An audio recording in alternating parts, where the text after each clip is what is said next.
is monumental.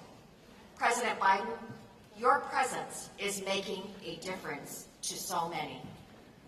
It was on Lunar New Year's Eve, January 21st, a time that should have been one of celebration and joy, that a gunman came into our city at Stardance Studio, killing 11 people and wounding 9 others. He then drove to another dance studio, Lai Lai Ballroom in Alhambra, to shoot even more people. Thankfully, Brandon Tsai heroically disarmed him, but then he got away. As our entire city and LA area awoke the next day, the fear and shock was palpable. I was on the ground at City Hall that next morning. I saw the fear in my neighbors' eyes and heard the terror in their voice as they told me they were afraid to go home, go shopping, or even send their children to school.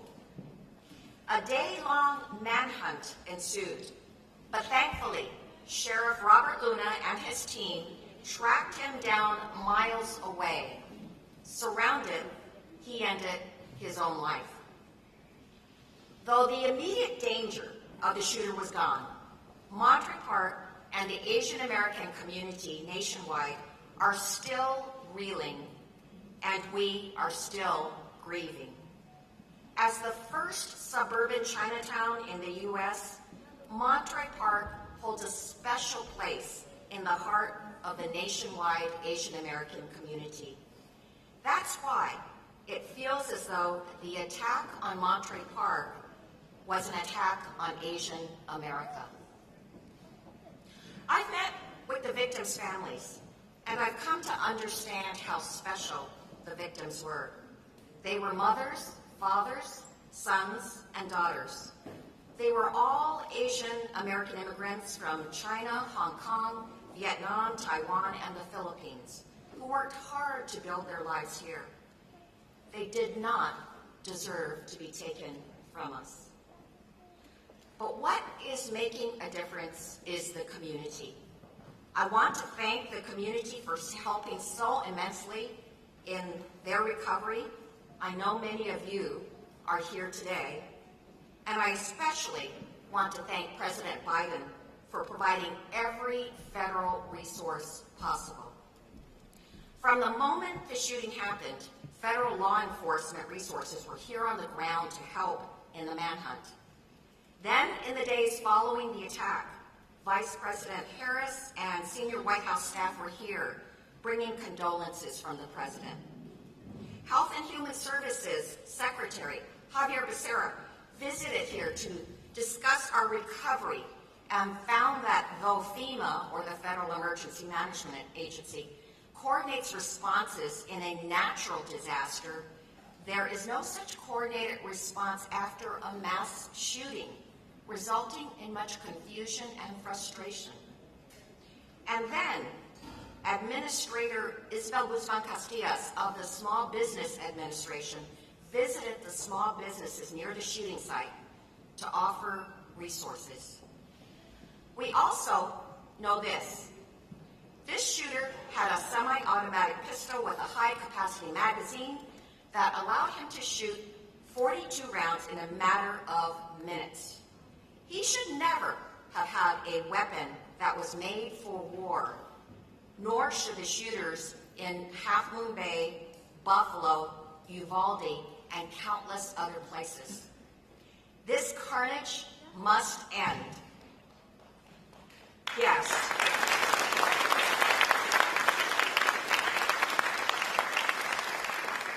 And that's why we must pass a national assault weapons ban.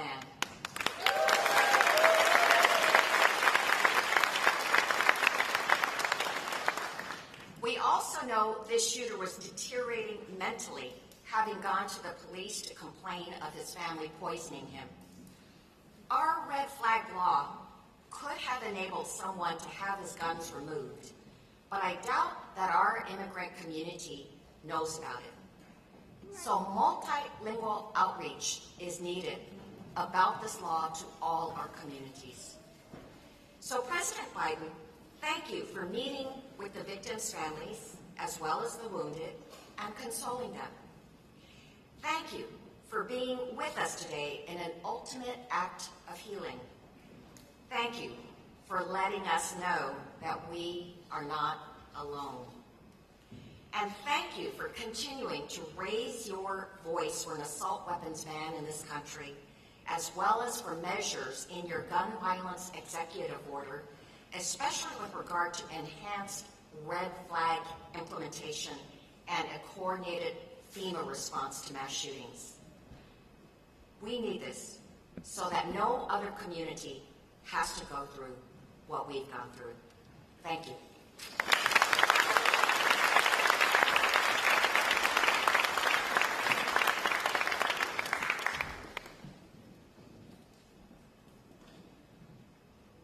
Please welcome Los Angeles County Supervisor Hilda Solis.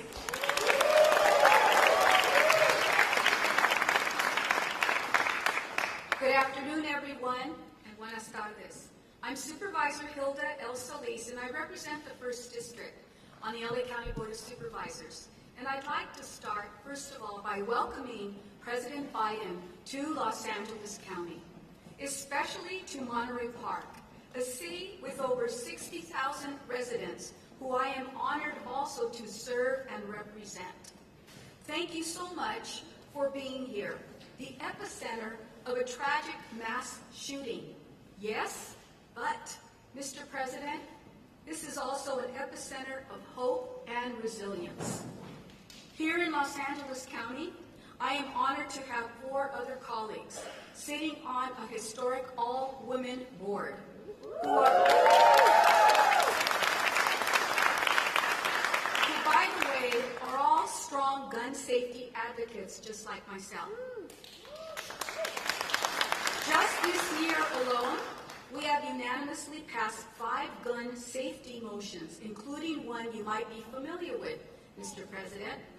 You and Senator Feinstein put forward 2 bills to ban military-style weapons and high-capacity magazines, in addition to raising the age from 18 to 23 years of age to purchase them. And last month alone, I authored a motion that passed unanimously to support Senator Feinstein's reissuance of these 2 bills.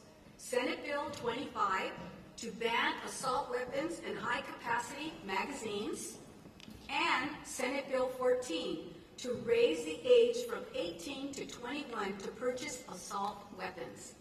Mr. President, you are exemplifying what we need: strong leadership on all levels of government, to be brave, to be courageous, and to stand with victims and survivors against gun violence.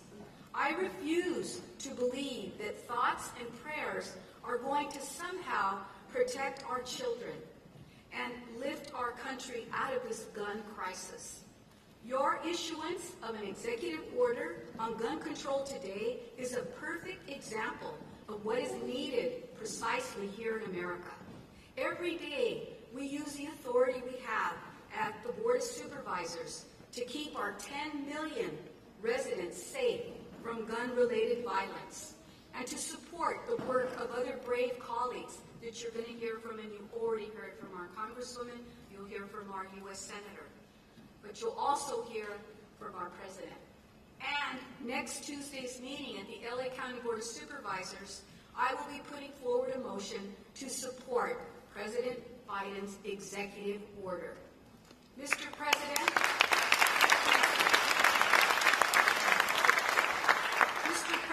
you have my support, and I believe the support of many in Los Angeles County.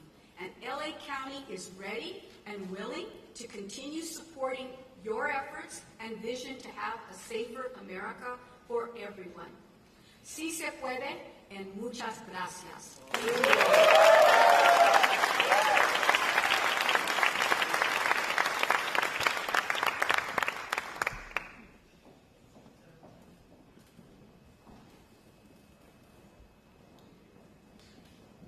Please welcome Senator Alex Padilla.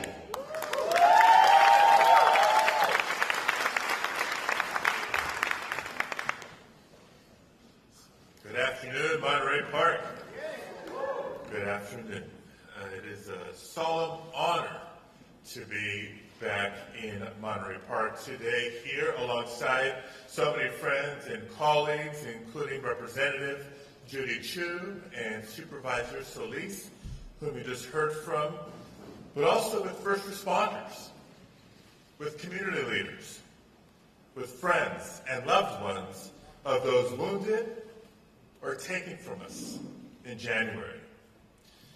And it is my privilege, Mr. President, yes, he can hear me. It is my privilege, Mr. President, to welcome you back to California. Though I must say that this year it's been too often in the shadow of tragedy and heartbreak. Now, today we gather in Monterey Park, a proud and diverse and welcoming community. 2 months ago, it was here that families gathered to celebrate with good food and lively music on the eve of Lunar New Year, and eagerly awaited calls from loved ones wishing them good fortune in the new year. But instead, the families of 20 of our neighbors, after a night of horror, received a different type of call. That night, as we know, a lone gunman entered the Star Ballroom and claimed 11 lives while injuring 9 others, taking from us parents and grandparents and making our AAPI community in particular live in even more fear for their lives. Now, there's no denying it. We have a gun violence epidemic in America.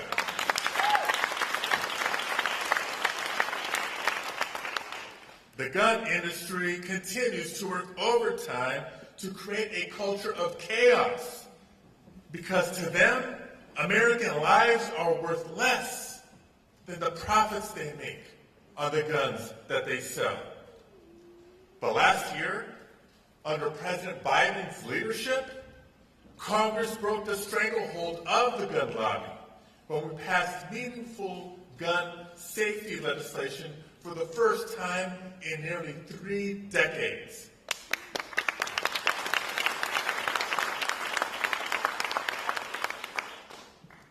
But today, as we gather, not just to remember, we can celebrate the continued leadership of President Biden with his historic executive actions to enforce background checks, to further analyze, get this, to further analyze the despicable tactic of marketing guns to children that the gun lobby is engaged in, but also to make sure that we surge resources for communities like this in the wake of mass shootings.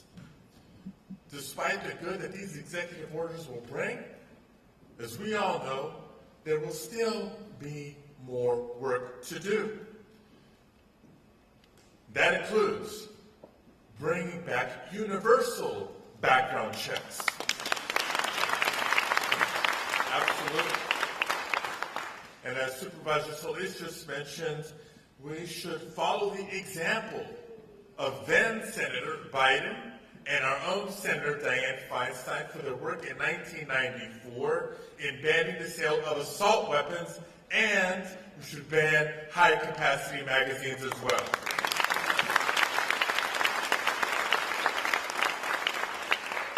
Now, we don't just remind ourselves of these proven policies lightly. We know the work that we have cut out for us. So we are very clear-eyed in knowing the opposition that we continue to encounter from Republican members in Congress who stand in the way of these common-sense gun safety measures. And it would be easy, as we have in trauma after tragedy after trauma after tragedy after so many years, to feel hopeless. But if ever the United States of America needed to find a source of strength it is found right here in the community of Monterey Park, California.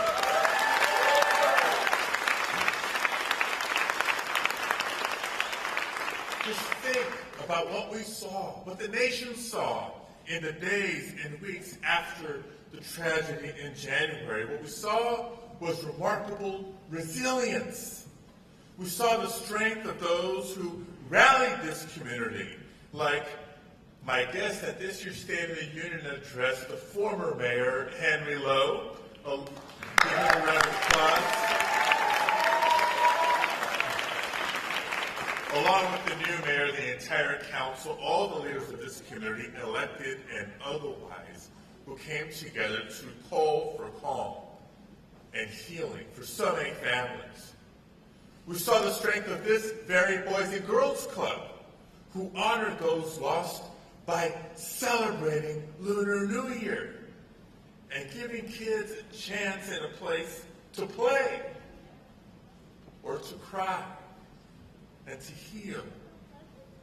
We saw the strength in the waves of community members who gathered to build a memorial outside the Star Ballroom, where neighbors had come together to comfort one another and to process the tragedy together. You see, as we heal, and it's a process, it will continue to take time, but as we come together to heal, we know, just as President Biden knows, that the pain and the heartbreak may diminish over time, but it will never completely go away.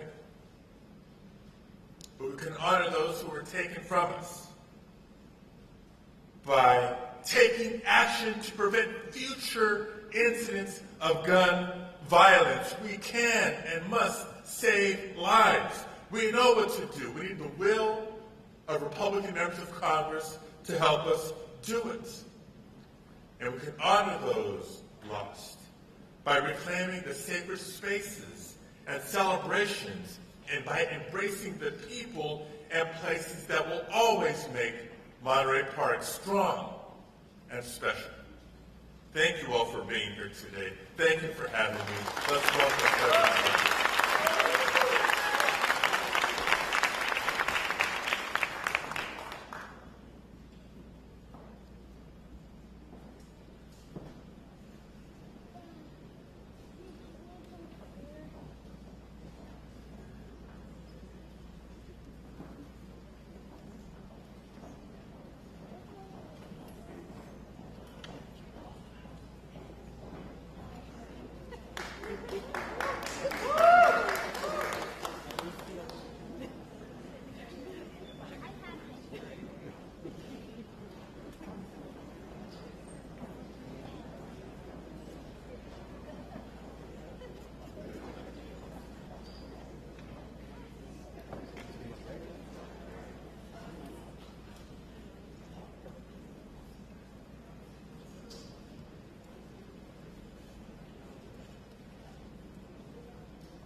Ladies and gentlemen, the President of the United States.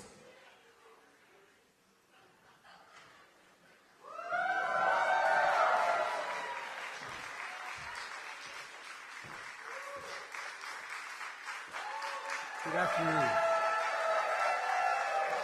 Thank you. Thank you.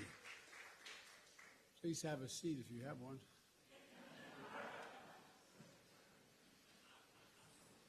Good afternoon. Saturday, January 21st, 2023, Lunar New Year. A time to enjoy. A ballroom dance studio, place of happiness, friendship, and belonging. People across backgrounds and generations celebrating their cultural roots and bonding through ballroom song and dance. Place of refuge where immigrants have lived for years. Supported new immigrants who just arrived, becoming not just friends but family. But as we all saw, a day of festivity and light turned into a day of fear and darkness. A holiday of hope and possibilities marked by horror and pain. Vibrant dances, music replaced by vigils and memorials. 11 souls taken, 9 injured. Private mourning made public. That sense of safety shattered. Survivors will always carry the physical and emotional scars. Families left behind who will never be the same. One of the worst mass shootings in California history. A tragedy that has pierced the soul of this nation here in Monterey Park, the San Gabriel Valley, the heart of the Asian American community. My dear friend Judy Chu, former mayor of Monterey Park, your Congresswoman and chair of Congressional Asian Pacific Caucus. Senator Alex Padilla, champion for this community, the entire state. My good friend Supervisor Hilda Solis and all elected officials, law enforcement, first responders, faith leaders, community members, all here today. You've shown up for this community, and I know you always will. To the families of victims who spend time, I get a chance to speak with today, and whom Vice President Harris spent time with a few weeks ago. I'm here on behalf of the American people to mourn with you, to pray with you, to let you know you are loved and not alone. Every case is different, but I know what it's like. I know what it's like to get that call. I know what it's like to be told. I know what it's like to lose a loved one so suddenly. It's like losing a piece of your soul. It's like a black hole in your chest you feel like you're being sucked into. Suffocating. Hardly able to breathe. The anger, the pain. The depths of the loss so profound it's hard to explain. The suddenness tends to magnify the grief. As time passes, the shock and numbness slowly make way for the sobering reality of their absence. An empty chair at the dinner table, the birthdays, the anniversaries, the holidays, without them. Everyday things, small things, the detail you miss the most, the scent when you open that closet door, the park you go by that you used to stroll in. The morning tea you shared together, the bend of his smile, the perfect pitch of her laugh. As Judy shared with me, this is a tight-knit community with intergenerational households and deep reverence and respect for its elders. A community that's opened its heart and its homes to friends and neighbors and stood strong throughout the pandemic as anti-Asian hate crimes rose. A community that, in the face of horrific tragedy, has become a symbol of hope and resilience. Pushing forward together, healing together, people from all faiths and backgrounds rallying to show their love and support, raising money for funeral costs and memorials, providing counseling, and translation services to the victims' families, providing and proving that even with heavy hearts, we have unbreakable spirits. As a nation, remember them. Immigrants from China, the Philippines, Vietnam, Taiwan, all of whom found a home in America. Mr. Ma, age 72, a pillar of the community, a beloved manager and dance instructor at Star Ballroom. He walked patrons to their cars at night, helped new immigrants find jobs. His children and grandchildren will carry on his legacy in the spirit of one of his favorite Chinese proverbs: cherish the people in front of you. Cherish the people in front of you. And Gao, 72, Mr. Nice, for his kindness, his positivity, his infectious smile. A free spirit, always ready to lend a helping hand. He died shielding his dance partner. Shoju on you, 57, devoted mom, wife, sister, woman of faith, always there to help others, bringing food and newspapers to family members who had trouble walking. Always working tirelessly with her husband to build a future for their 3 children. Nancy Jian, 62, known as Sister Sunshine. She loved to play cards, piano, and the weekly volleyball game. Always sharing her homegrown plants and vegetables with neighbors and friends. A dedicated mom, married nearly 40 years. Husband and wife who were always together, even in their last dance. Valentino Alvaro, 68 years old, a servant of God, life of the party, storyteller, who made the whole room laugh, a man devoted to his children and his grandchildren. May Nan, 65, the bedrock of her family and friends.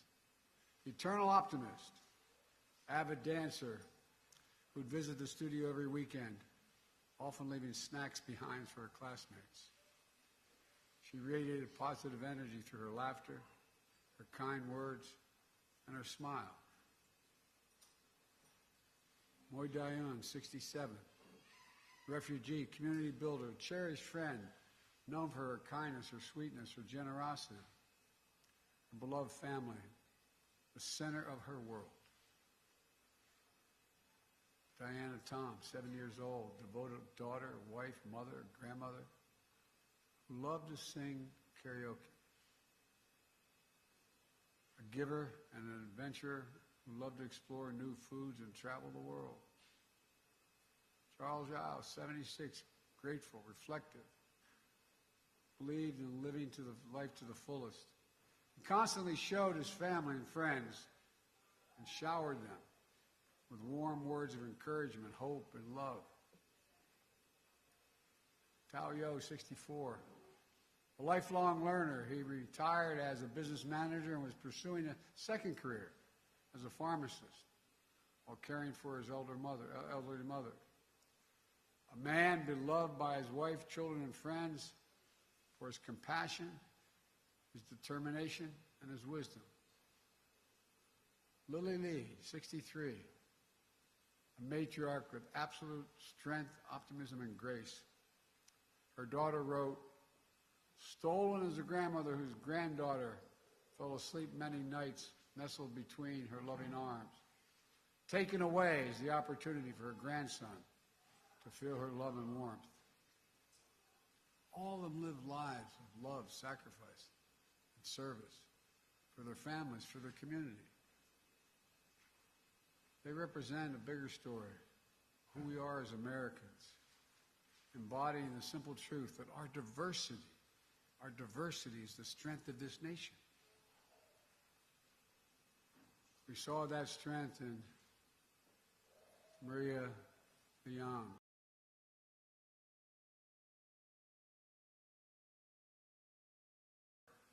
Into creating a warm, welcome space seniors. That strength in Brandon Say, who met me at the airport, whom Jill and I have gotten to know. 20 minutes after the rampage at Star Ballroom, Brandon saw the same shooter walk into his family's own dance studio, just 2 miles away, pointing a gun at him. In an instant, he found the courage to act and wrestle a semi-automatic firearm away. Brandon saved lives. He protected the community. At Half Moon Bay, just 2 days later, he got it.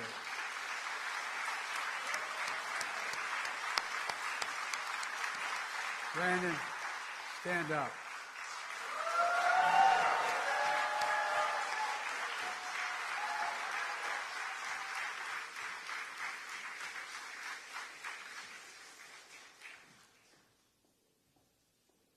Half Moon Bay, just 2 days later, we saw heroism from police officers, firefighters, and other first responders who rushed into the danger to save lives.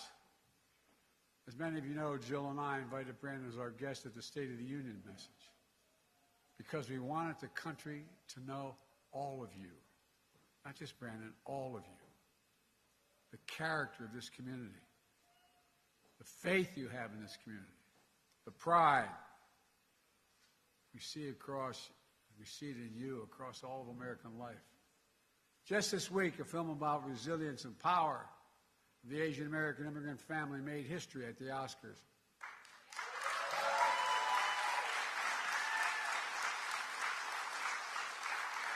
Echoing the heart of so many in this community. We also hear a message we've heard too often, including 2 years ago this week, after the spa shooting in the Atlanta area. Enough. Do something. We remember and mourn today, but I'm here with you today to act. Last year, after the mass shooting in Buffalo, New York, and Uvalde, Texas, I signed into law, after being both places, a Bipartisan Safer Communities Act, most significant gun safety law in almost 30 years. That was in addition to me signing more executive actions to reduce gun violence than any of my predecessors at this point in the presidencies.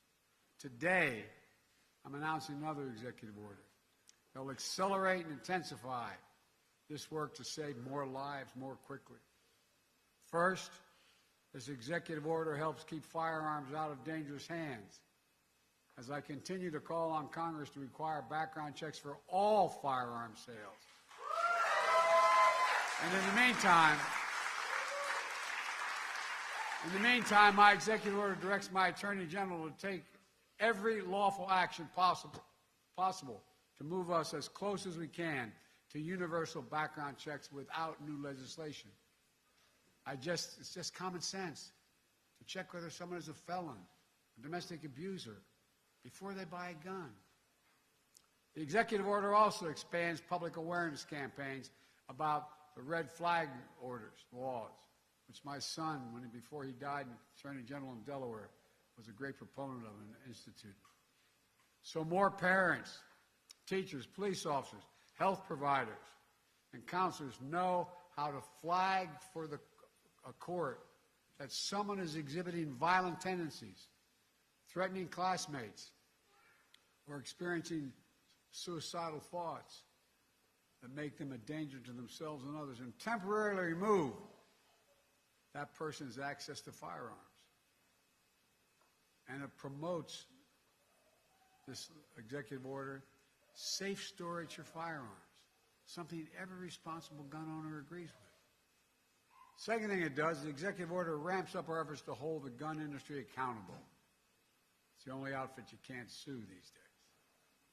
It does that by calling out for an independent government study that analyzes and exposes how gun manufacturers aggressively market firearms to civilians, especially minors, including by using military imagery.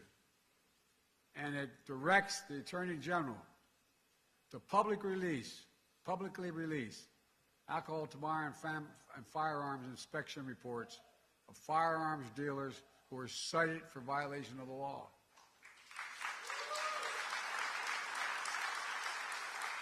That way, policymakers can strengthen laws to crack down on those illegal gun dealers, and the public can avoid purchasing from them. Third, the executive order improves federal coordination to support victims, survivors, and their families and communities affected by mass shootings. The same way FEMA responds to your natural disaster in California and all around the nation, and it will help folks recover and build after folks recover and build after wildfires and superstorms and droughts. For example, we need to provide more mental health support and grief and trauma, and more financial assistance when a family loses the sole breadwinner or when a small business shuts down due to a lengthy shooting investigation. There's more in this executive order, but I'm not stopping there. Last week I laid out in my budget that we invest more in safer communities and expand access to mental health services for those affected by gun violence. Congressional Republicans should pass my budget instead of calling for cuts in these services or defunding the police or abolishing the FBI, as we hear from our MAGA Republican friends. But let's be clear, none of this absolves Congress the responsibility from the responsibility of acting to pass universal background checks, eliminate gun manufacturers' immunity from liability. And I'm determined, once again, to ban assault weapons and high-capacity magazines.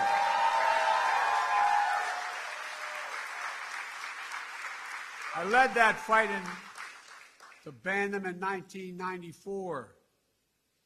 The 10 years that law was in place, mass shootings went down.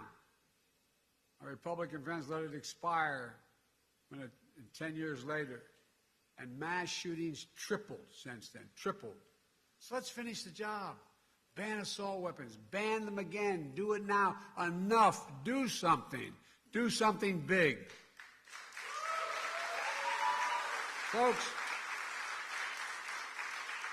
let me close with this.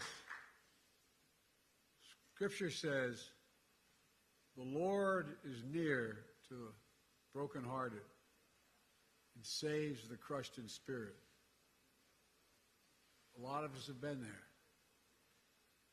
As we gather here today, I know your hearts are broken, but I know your spirits are strong. And as you remember and heal, I know the light of your loved one is once again going to lead you forward. It takes time. I tell everyone, at least it did with me, it takes time. But I promise you, the day will come when the memory of your loved one brings a smile to your lips before it brings a tear to your eye. The tear will never fully go away. But when you had that smile first remembrance, that's when you know. That's when you know you're going to make it. You're going to know you're going to make it. My prayer for all of you is that day will come sooner than later, but I promise you, it will come. God bless you all. I admire you so damn much. Thank you.